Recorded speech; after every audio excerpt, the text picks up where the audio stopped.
রথযাত্রার দিনে রথের দড়িতে টান দিলেন রাজ্যপাল আর.এন. রবি। বৃহস্পতিবার চিতপুরের কাছে জোড়াবাগানের নতুন বাজারে জগন্নাথ মন্দির ট্রাস্টে রথযাত্রায় সামিল হন তিনি। পুজো দেন জগন্নাথ মন্দিরে। बंगाल में हमें बहुत कुछ करना है।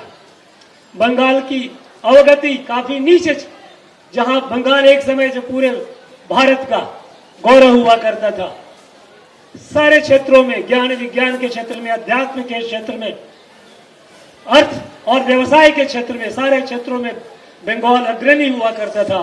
आज बंगाल काफी पीछे चला गया। बंगाल की स्थिति दयनीय होगी। अब हमें पास्ट भूत में जो हुआ, जिन लोगों ने किया छोड़ो, हमें आगे बढ़ना है और पुनः एक नए बंगाल का निर्माण करना है। इस नए बंगाल, गौरवशाली बंगाल, जो भारत के प्रगति का इंजन बनेगा। রাজ্যপালের সঙ্গে রথযাত্রায় সামিল হন স্থানীয় শ্যামপুকুর বিধানসভার বিজেপি বিধায়ক পূর্ণিমা চক্রবর্তী। অক্টোবরে পুজো, বাকি 3 মাস। রথযাত্রার দিনেই কার্যত পুজোর ঢাকে কাছে পড়ল। রথযাত্রার শুভ দিনে খুঁটি পুজো হলো কলকাতার বিভিন্ন প্রান্তে। এবছর কলকাতার পুজো মানচিত্রে নতুন সংযোজন সাউথ সিটি মল। প্রথমবার সেখানে হবে দুর্গাপুজো। রথের দিন সাড়ম্বরে খুঁটি পুজো করলেন পুজোর উদ্যোক্তারা। সাউথ সিটি দুর্গোৎসব 2026-এর পুজোর থিম প্রকাশ হলো এদিনই। প্রথমবার তাদের বিষয় ভাবনা যাত্রা। শিল্পী শুভঙ্কর দত্ত। আয়োজকদের দাবি, সময়ের সঙ্গে মানুষের কেনাকাটার অভ্যাস, রুচি ও জীবনযাত্রায় যে পরিবর্তন এসেছে, সেই পরিবর্তনের প্রতিফলনই এবারের পুজোর থিমে তুলে ধরা হবে। আধুনিকতা ও ঐতিহ্যের মেলবন্ধনে দর্শকদের এক নতুন অভিজ্ঞতা উপহার দেওয়াই উদ্যোক্তাদের লক্ষ্য। সৌমিত্র রায় ও পার্থপ্রতিম ঘোষের রিপোর্ট, এবিপি আনন্দ। রথযাত্রা লোকারণ্য মহা ধুমধাম। আষাঢ়ের শেষ দিনে দুর্যোগ মাথায় করে মাসির বাড়ি যাত্রা করলেন জগন্নাথ, বলরাম, সুভদ্রা।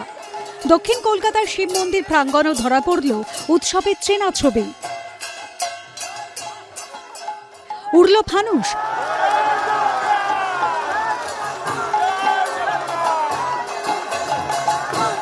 ঘুরল রথের চাকা।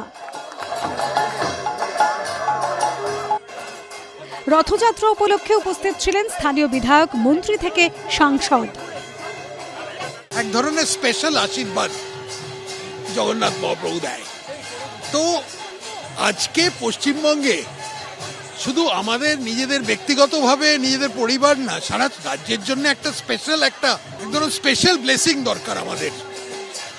আর এই স্পেশাল ব্লেসিংটার জন্যই আজকে আশা করি সবাই প্রার্থনা করবেন। পুজোতেও যেমন আসি, আবার এই রথের সময় রথ বের হয়, রথের দিনেও আসি।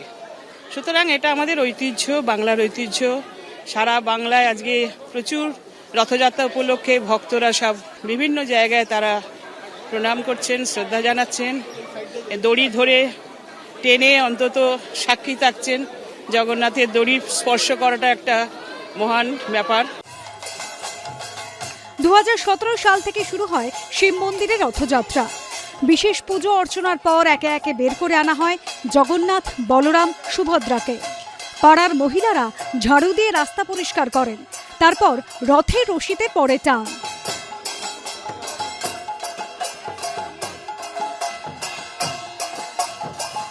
দু 2016 সালে আমাদের জগন্নাথ প্রতিষ্ঠা শিব মন্দিরে পার্মানেন্টলি।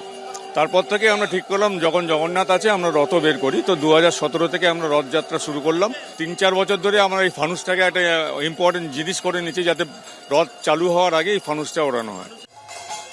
লেক অ্যাভিনিউ থেকে রাসবিহারী হয়ে দক্ষিণ কলকাতার বিভিন্ন জায়গায় ঘোরেন জগন্নাথ, বলরাম, সুভদ্রা।